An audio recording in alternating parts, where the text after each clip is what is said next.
মহড়ার সাথে আছেন আমাদের সহকর্মী প্রণবেশ চক্রবর্তী। আমরা সর্বশেষ খবর তার কাছ থেকে জানবো। প্রণবেশ, অনুষ্ঠানের এখন কি অবস্থা জানাবেন, কি আনুষ্ঠানিকতা চলছে? এবং একই সাথে আমরা বলছিলাম যে নৌবাহিনীর প্রধানের সাথে 4 জন উপদেষ্টাও এই মহড়ায় অংশ নিয়েছেন। মহড়ায় তাদের কোনো প্রতিক্রিয়া পেয়েছেন কিনা, কোনো বক্তব্যে তারা কি ধরনের দিক নির্দেশনা দিয়েছেন নৌবাহিনী সদস্যদের প্রতি? বঙ্গোপসাগরে বাংলাদেশ নৌবাহিনীর আজকে পঞ্চম দিনের যে মহড়া তার সমাপ্তি বা আজকে শেষ হচ্ছে।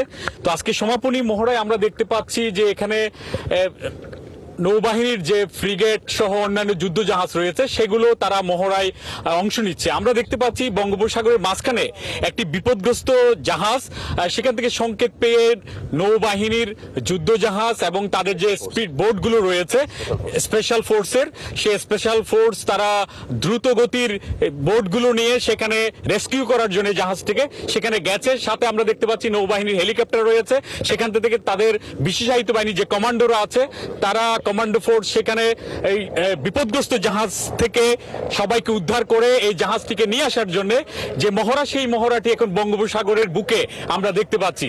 তো এখানে নৌবাহিনীর সদস্যরা এবং তাদের বিশেষায়িত জাহাজ সহ যুদ্ধ জাহাজ, বোট সবগুলো অংশগ্রহণ করছে। আজকের এই পঞ্চম দিনে মূলত যেটি সবচেয়ে গুরুত্বপূর্ণ সেটি হচ্ছে এখানে মিসাইল উৎক্ষেপণ হবে। মিসাইল উৎক্ষেপণের মধ্য দিয়ে সফল যে নৌ মহড়া সেটি অনুষ্ঠিত হবে।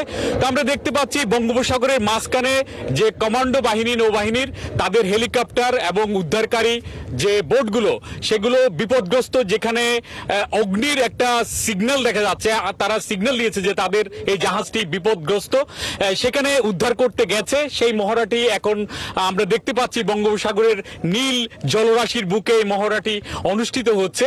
অন্যান্য যুদ্ধ জাহাজ যেগুলো রয়েছে সেগুলো দূর থেকে এই পুরো জিনিসটা অবজার্ভ করছে এবং এখানে নৌবাহিনীর বিশেষায়িত কমান্ডো বাহিনী ছাড়াও ফ্রিগেট, করবেট সহ যে স্পেশালাইজড যে যুদ্ধ জাহাজ সেগুলো অংশ নিচ্ছে। তো আজ মূলত আমাদের বাংলাদেশের যে জলসীমা, সেই জলসীমার উপর দেশের সার্বভৌমত্ব রক্ষা করা এবং এখানে যে একচ্ছত্র যে অর্থনৈতিক অঞ্চল রয়েছে বা এক্সেসিভ ইকোনমিক জোন, প্রায় 200 নটিক্যাল মাইল জুড়ে এখানে নানান বৈচিত্র্যপূর্ণ সম্পদ রয়েছে, এখানে প্রাণী সম্পদ রয়েছে, মৎস্য সম্পদ রয়েছে, সেই সম্পদগুলো রক্ষা, পাশাপাশি এখানে চোরাচালান, মাদকদ্রব্য যে চালান হয় সেগুলো প্রতিহত করা এবং আমাদের উপকূলীয় অঞ্চলে যেসব নৌবাহিনীর স্থাপনা রয়েছে সেগুলোর প্রতিরক্ষা দেওয়া এবং নৌ রুটকে নির্বিঘ্ন রাখা, এই সব মিলিয়ে আজকের এই মহড়াটি অনুষ্ঠিত হচ্ছে বঙ্গোপসাগরের বুকে এবং এটির মাধ্যমে আমাদের দেশের যে সক্ষমতা সেটি যেমন প্রকাশিত হচ্ছে, পাশাপাশি বহিঃশত্রু থেকে নিজের দেশের সার্বভৌমত্ব রক্ষার জন্য আমাদের নৌবাহিনীর সদস্যরা যে সদা তৎপর, তারা যে অঙ্গীকারাবদ্ধ, সেটির মহড়াটি আজকে এই বঙ্গোপসাগরে